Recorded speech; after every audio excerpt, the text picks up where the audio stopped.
Ang ikasampung dimensyon, 10th dimension, ang ganap na katapusan ng lahat ng konsepto.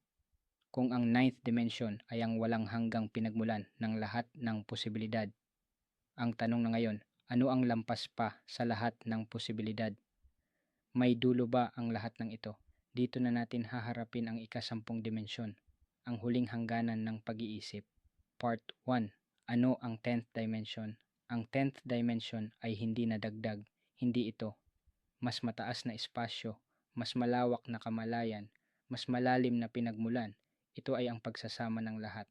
Lahat ng universe, batas, kamalayan, posibilidad, kawalan ay iisa na lang. Part 2. Collapse of all differences. Sa 10th dimension, wala nang ito at iyon. Wala nang mayroon at wala nang observer at inoobserbahan. Lahat ng konsepto ay nagko-collapse pabalik sa iisa. Parang lahat ng alon bumabalik sa karagatan. Part 3. String Theory Connection. Sa modern physics, ang string theory ay nangangailangan ng 10 dimensions para gumana ang math.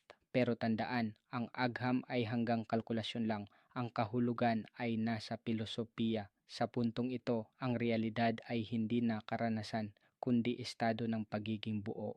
Part 4. Bakit wala ng kwento dito? Dito humihinto ang storytelling. Walang drama, walang galaw, walang tanong. Dahil ang tanong ay nangangailangan ng hiwalay at sa 10th dimension wala nang hiwalay, ending, mensahe. Kung ang lahat ay iisa, baka ang hinahanap mo sa buhay ay hindi sagot kundi pag-alala. Pag-alala na ang takot, hiwalay ang ego, hiwalay ang ako, hiwalay ay mga ilusyon lamang sa mas mababang dimensyon. Sa pinakadulo ng lahat, iisa lang ang realidad. Salamat at umabot ka hanggang dito. Sa next video upload ko 11th dimension.